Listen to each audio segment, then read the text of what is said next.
I never thought I'd inherit anything. I didn't have any rich relatives, and honestly, I didn't have many relatives at all. When an official envelope with a notary's seal showed up in my mailbox, I assumed it was a mistake. But the name on it was mine. Full name, middle name included. Inside was a letter. Dear Mr. Andre, we inform you that you are the sole heir to the estate of the late Artur Kravitz. For further details, please appear at the following address. I had never heard of any Artur Kravitz. The name meant nothing to me, but curiosity got the better of me. The house I was to inherit stood on the outskirts of a small village, an old but well-kept cottage surrounded by a tall fence. The notary quickly completed the paperwork and handed me the keys, looking at me with a strange relief, as if he couldn't wait to pass it on and forget about it. Inside, the place felt too tidy, as if someone had been preparing for my arrival. On the table in the living room lay an envelope with my name on it. With trembling hands, I opened it. Andre, if you're reading this, it means I can no longer undo what I've done. This house is yours now. But be careful. There are things you must never touch, especially in the basement. Signed, Artur Kravitz. A cold shiver ran down my spine. Why would a stranger leave me a house with such a warning? And what was I not supposed to touch? I spent the first night there, on the old couch in the living room. I couldn't sleep for hours, hearing faint noises, almost like footsteps coming from below. But the basement door was locked. The set of keys I got didn't include one for it. In the morning, I noticed something odd. Every mirror in the house was covered with cloth. In every room, I lifted one of the covers and instantly felt a chill in the air, as if it had suddenly become heavier.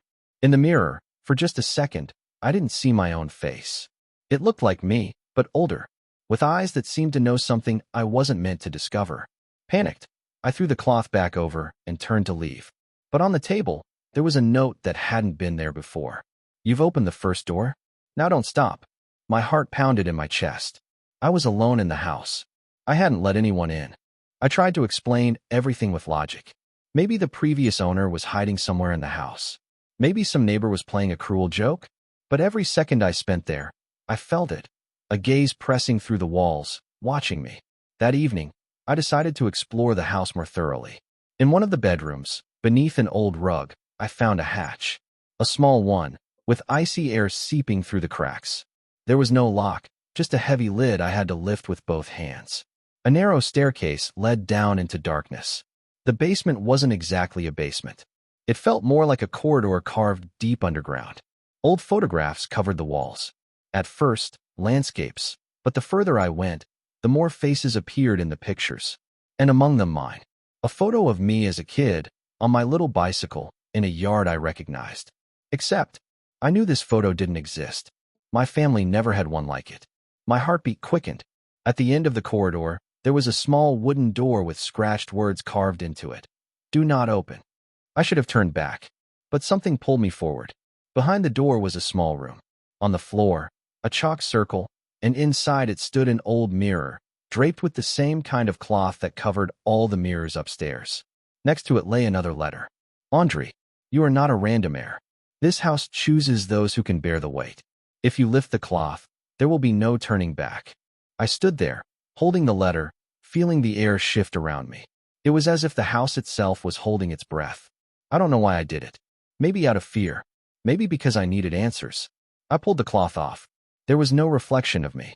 Instead, a man stood in the mirror, older, with my same facial features. His lips moved though the room was silent. I couldn't hear a sound, but I understood the words. Now you are me. Suddenly, the light went out.